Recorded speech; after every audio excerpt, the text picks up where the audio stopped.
पंचायत चुनाव से पहले पिछड़ों को आरक्षण को लेकर बार बार जो है विभिन्न संगठनों जो है अपनी पंचायत चुनाव से पहले आरक्षण की मांग कर रहे हैं, ओबीसी आरक्षण की। लेकिन यह तस्वीरें जो आप देख रहे हैं राजभवन के समक्ष की तस्वीर है और आज बाबा साहब भीमराव अंबेडकर जी की जयंती मनाई जा रही है और आप देख सकते हैं तमाम पीछे जो है तस्वीर है और तस्वीरों पर जो है माल्यार्पण करने के लिए पूर्व मंत्री लालचंद्र महतो पहुंचे हैं और तमाम जो है उनके साथ कार्यकर्ता पहुंचे हुए हैं।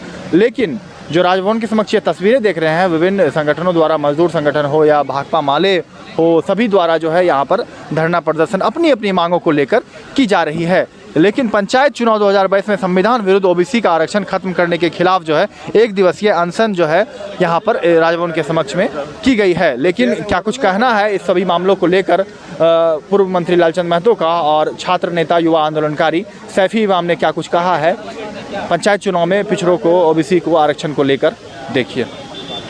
जो राज्य सरकार कराने जा रही है वो संविधान विरोधी है। संविधान में जो पिछड़ों को आरक्षण दिया गया है उसके विरोध में राज्य सरकार पंचायत चुनाव कराने जा रही है और इस संबंध में संविधान विरोधी पंचायत चुनाव को स्थगित करो और रिजर्वेशन के साथ पिछड़ों का आरक्षण देते हुए पंचायत चुनाव कराओ। इसी मांग को लेकर के सफी इमाम के नेतृत्व में यहाँ जो महामहिम राज्यपाल के यहाँ धरना में लोग बैठे हुए हैं, मैं उसी का समर्थन करने के लिए आज धरना स्थल पर आया हूँ। मैं चाहूँगा कि राज्य सरकार जो पिछड़ा विरोधी कार्य कर रही है, आप सभी लोग इससे अवगत हैं कि झारखंड में पिछड़ों की आबादी लगभग 56% है। तो 56% आबादी को इग्नोर करते हुए हेमंत सोरेन सरकार जो पिछड़ा विरोधी चुनाव कराने जा रही है, मैं समझता हूँ ये सरकार जो है जन विरोधी है। जहाँ की 50% से अधिक आबादी पिछड़ों का है और उसको उपेक्षा करना ये साबित करता है कि हेमंत सोरेन सरकार जो है पिछड़ा विरोधी है।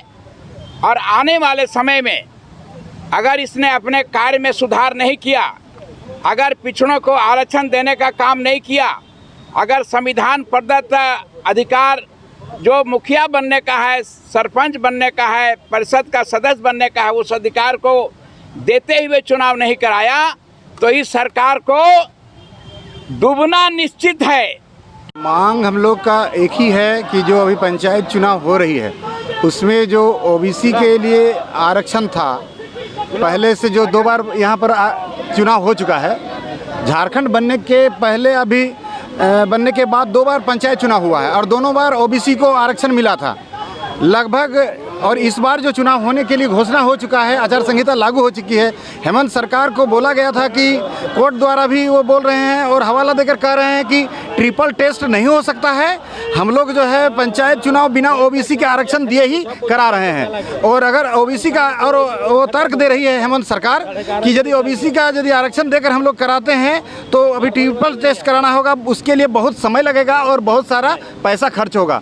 तो हम लोग का एक ही मांग है कि जो ओबीसी का आरक्षण था, जो आपने कहा था कि 27% देंगे, अभी यहाँ 14% पहले से मिल रहा था, उसको भी आप लोगों ने छीनने का काम किया है। ये बहुत ही आरक्षण विरोधी काम की है, झारखंड विरोधी काम की है, ये निंदनीय है। उसका विरोध में हम लोग एक दिवसीय आज अनशन कर रहे हैं और काफ़ी लोग, अभी ये शुरुआत है और ये आगाज़ है। हम लोग चाहते हैं कि ये जो चुनाव है तत्काल रोके सरकार, और जब तक आरक्षण का बात ना हो, जब टेस्ट करे चाहे जो भी करे सरकार, लेकिन आरक्षण के साथ यहाँ पर ओबीसी का चुनाव ये जो होना चाहिए पंचायत चुनाव। अंबेडकर का जयंती है, हमारी मोर्चा उनको श्रद्धांजलि अर्पित करती है।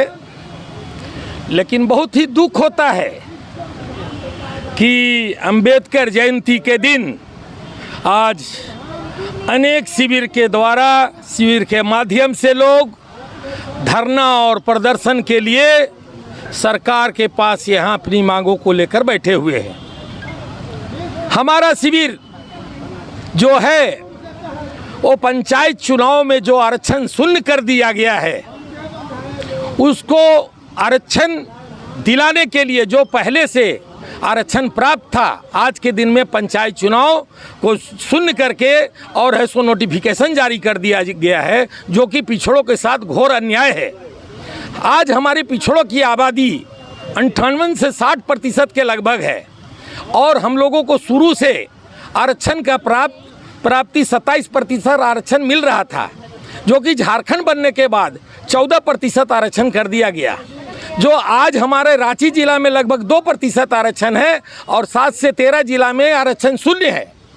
हम लोग सरकार से मांग करते हैं कि जनसंख्या के अनुरूप हम लोगों को आरक्षण दे। जनसंख्या के आधार पर हम लोगों को 36% आरक्षण बनता है, तो हम लोग 27, जबकि ये सरकार बनने के पहले अनेक शिविर में, अनेक स्थानों में अपना एजेंडा में इन्होंने घोषणा रखा था, घोषणा पत्र में, कि हम ऐसो सरकार बनेगी तो 27% आरक्षण देंगे। आज सरकार बने 2.5 साल हो गए, लेकिन वो ऐसो आरक्षण के नाम पर जब भी लोग जाते हैं, आज करेंगे कल करेंगे और मुकर जाने का काम करता है। तो ये और इंस्टाग्राम पर भी फॉलो कर सकते हैं। बने रहे लगातार .in के साथ।